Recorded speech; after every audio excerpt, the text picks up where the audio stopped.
There's no denying that Joe Burrow is a really good and talented quarterback.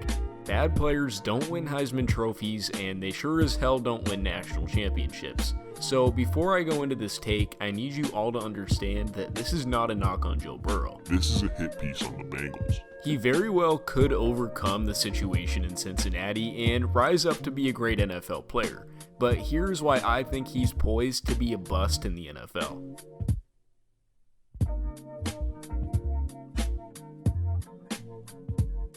Burrow is almost unanimously projected to go number 1 overall in this year's NFL draft, which would make him a member of the struggling Cincinnati Bengals.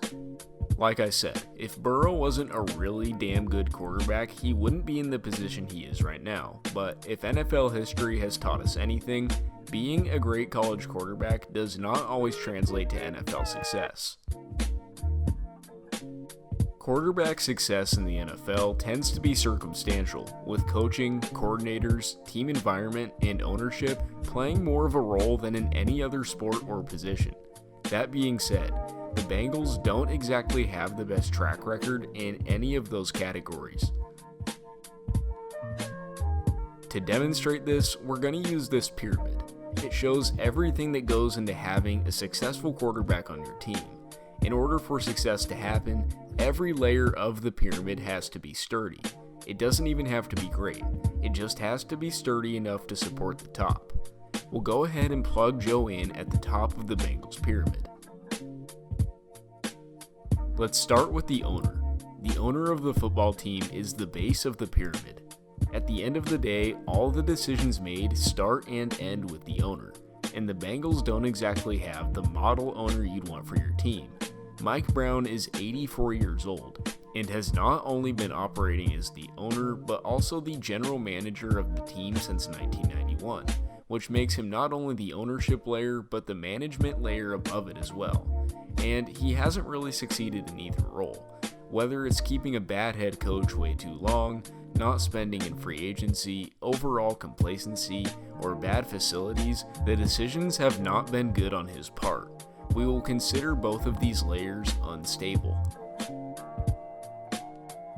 The other section of the middle layer is the head coach.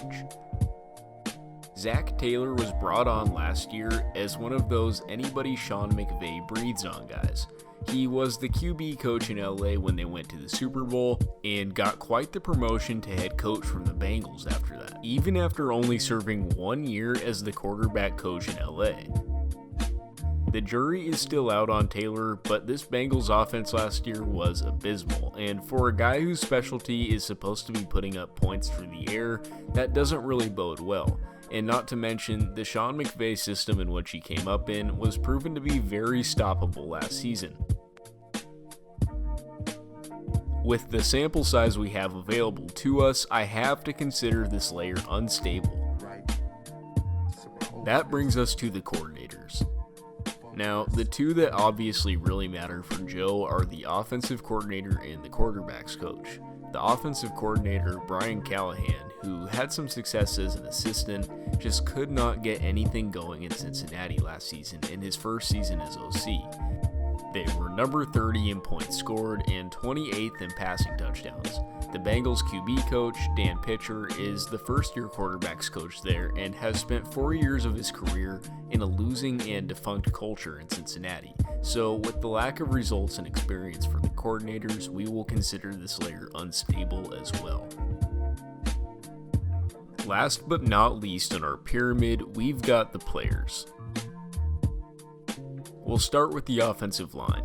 Pro Football Focus ranked them the number 30 offensive line in the league last season.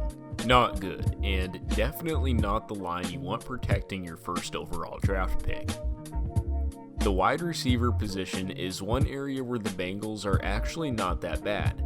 They have AJ Green, Tyler Boyd, and John Ross, all capable guys, but AJ Green is injury prone and Ross has been really inconsistent. They also have Joe Mixon at running back, who is a beast out of the backfield and one of Burrow's best weapons, but while the talent is there, it's not quite consistent enough to overcome that putrid offensive line, and this layer is yet again unstable. Now, for some of these layers, the argument could be made that there is still time to right the ship, but going off results in history, you'll have a hard time arguing that any of these layers are definitively sturdy. The Bengals are a mess, and it's going to take a lot more than a quarterback to fix it. As you can see by our pyramid, there is not a lot that's going to be holding him up. Burrow very well could overcome his shaky base he will inherit, but that is really unlikely and hardly ever done by young quarterbacks, especially considering that Joe struggled to find collegiate success himself until he was gifted a great base at LSU and head coach Ed Orgeron. If the Bengals want to get this Burrow pick right, they are going to have to fix a lot of things within their organization, or Joe Burrow is going to be a bust.